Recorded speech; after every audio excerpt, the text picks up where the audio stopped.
Hi everyone, welcome back and welcome to my July wrap-up and my August TBR. That might be a surprise that I'm adding a monthly TBR to this, but honestly, it's because my July reading month was shit. Pardon my language, but I read 4 books.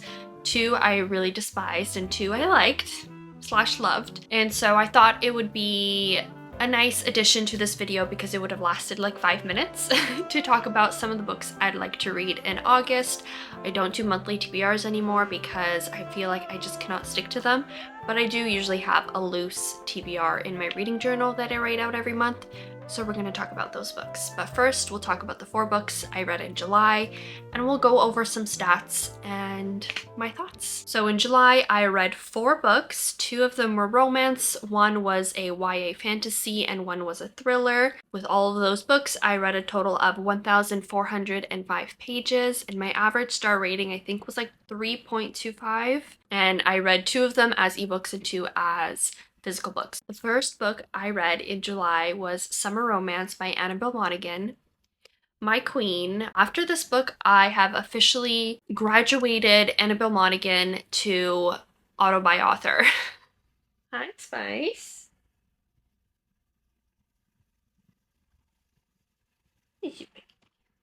I gave Summer Romance 4.5 stars. There was just something that was missing that I didn't feel confident to give it a full 5 star, but it was fantastic. I loved this book. I think it is the perfect summer romance book. Honestly, the title lives up to the expectations and the output. So it is a story and romance between 2 people, and the main character Allie is kind of going through a really big change in her life, going through a divorce, as well as the grief and dealing with her mother's passing. She is also a mother, and then she kind of meets this guy spontaneously in the park named Ethan, and they kind of decide to date. But there's some twists and turns in there, and it's amazing. I think their chemistry was perfect. I think they worked and balanced each other out amazingly.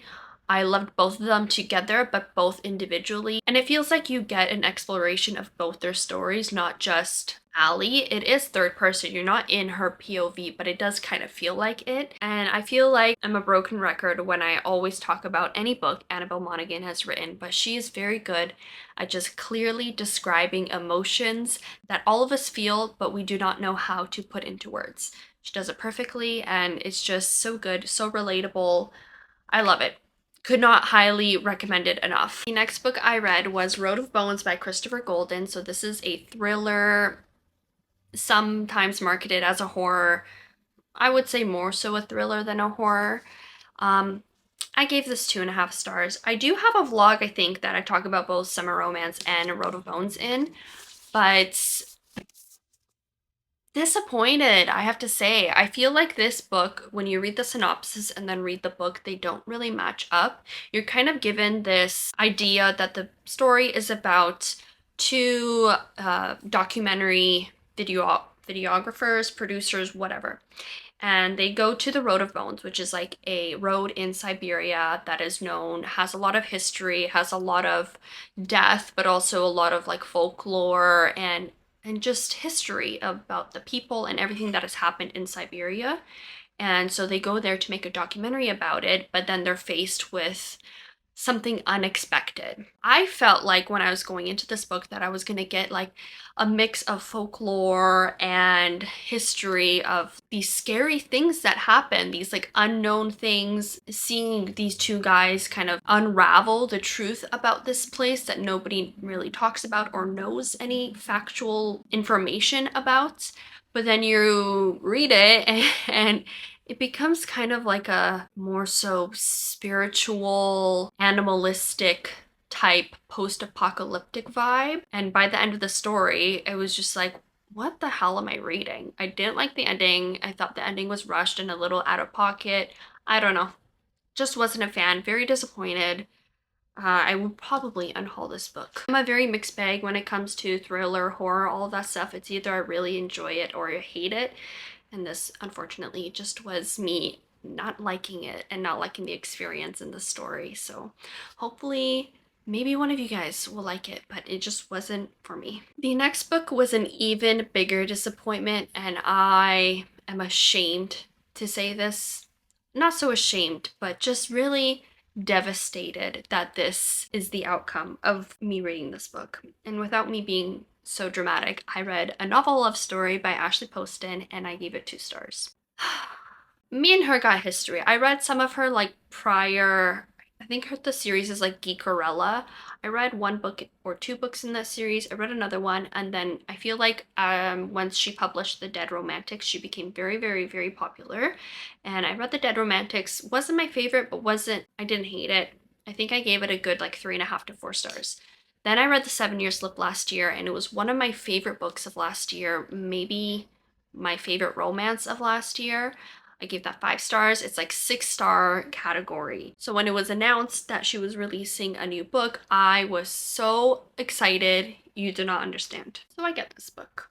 Thank God I didn't buy it. I got it through my library. I read it, and it's kind of like a woman who is not happy with her life, obsessed with reading, and she's a professor about like, I think the romantics. She's obsessed with this one series, and she goes to go to like a cottage type outing that her and her friends do, but she's doing it alone this year, and she kind of gets lost, car stops working kind of situation, meets a guy, has to stay overnight in this place that she doesn't know where she is. She has no cellular service, and it ends up being that she's basically placed into the world of the book series that she's obsessed with. Great premise. Execution, not so great. I felt like it was so cringy. It was very, like, there was a lot of slang that is current that was in the at least beginning of the book. I was not really enjoying the POV of the main character. I thought she was very annoying, and I didn't believe the chemistry between the characters. I didn't care for them. I just didn't like anything about this book, and I was so shocked. I was like, I do not understand how I'm going from The 7-Year Slip to this book, and the vast difference of the experiences for me. I don't know what happened. I know I'm not the only one, because it feels like a lot of people were disappointed in this book. I just wasn't vibing with it. Really, really disappointed. I'm so upset. And yeah, I guess we'll see whenever she releases a next book how it's gonna go. And also, I had some friends that loved this book, and then some friends that hated it the same way that I did. So to each their own, maybe read it yourself, but I felt like DNFing it like 50 to 100 pages in, and I feel like I should have just trusted that instinct and DNF'd it. Lastly, I read Foxglove by Adeline Grace. So this is the 2nd book in the, I don't know what the series is called. The first book is Belladonna. I don't even know what I can talk about. Okay, this book you're still following Signa, and you also get another POV that I don't want to talk about or say who it is because it might spoil things from book 1. But a new legend, I don't know what they're called, but fate comes into the picture. You know, you got death in book 1 at the... God, it's really hard to talk about 2nd books in series. So the first book you got death, and then you get introduced to fate, and the 2nd book now you're kind of dealing with fate. I really enjoyed this book. I think I enjoyed Belladonna more because this book kind of felt like I didn't understand the purpose of it. Like, it didn't feel as action-packed and as like high stakes, even though there were stuff that was going on that was quite high stakes. It just didn't feel the same as the first book did. And then when I realized afterwards who book 3 is about and all the twists of this book leading into book 3, now it kind of feels like this is kind of like the placeholder to merge those 2 stories together, book 1 and book 3. There has to be a story in between to kind of meld the 2 stories together, and that is exactly what this was. I still loved it, still like had a blast, but there were some parts of it that I was just like questioning, like, what is the point of this book? I don't know where it's going, yada yada yada. So with all that to say, I am so pumped for book 3.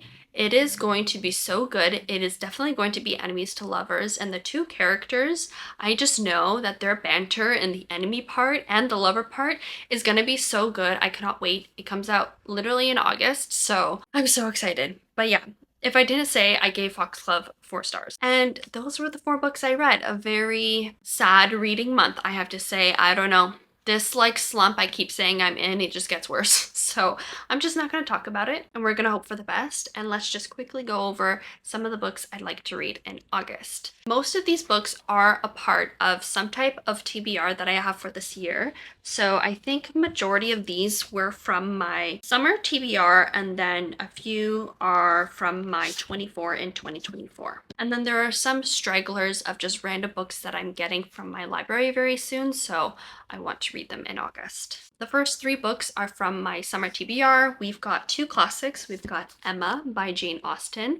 Very intrigued about this book, and I really hope it's going to be a good time to pick it up. I was going to say it's short, but it's not. Compared to other Jane Austen works, it is quite long, but I'm intrigued. And Jane Austen is just there's such a good mix of classic and romance together. I just love her writing. I'm also excited to get back into Ernest Hemingway's writing with The Sun Also Rises. This has been on my TBR for years and years and years, and I love Ernest Hemingway, but he's kind of like Charles Dickens to me, or even Fyodor Dostoevsky. After I've read The Brothers Karamazov, I'm scared to pick up more books because I just had such a life-changing experience reading The Brothers Karamazov that I'm like, oh my god, what if I hate the rest of his books? Same thing with Ernest Hemingway. I've loved every book that I've read by him, so it's kind of more intimidating to continue reading their backlist because you just don't know if it's gonna be as amazing, or you don't want to keep your hopes up. You know what I mean? It's not the right thinking to have, but it is my thinking, so that is one of them. And then we've got a romance. We've got Meet Me at the Lake by Carly Fortune. Did not like Every Summer After because of the specific trope that's in that book. I heard it's also in this book, but the third book that Carly Fortune just released, they're not in a series, but her third book in general, everyone's praising, so I just want to read this book so I can get to that book. But anyways, perfect summer read. The next 2 books are from my 24 and 2024. So the first one is Demon Copperhead. I think this has been in a couple of my past TBRs, but I actually just got the audiobook hold for it, and I've heard the audiobook's really good, so I was waiting to get that to help me tandemly read this, but I've also heard that this story is very easy to get into, so I don't feel like I'm gonna need the crutch of the audiobook to get me through it, but it just might help enhance the experience. So I put it on my August TBR. And then the next one is a hunker, but it is The Priory of the Orange Tree. I've just been in a fantasy mood, and this is one of the ones I wanted to read for this year, so I thought maybe it's a good time. I don't know, August, I feel like I start having my fall vibes going on in August, so I feel like fantasy is what I have been craving lately. The next book that I want to read is On Fire Island by Jane L. Rosen. So this, one of my friends recommended me this book, and she said it's fantastic.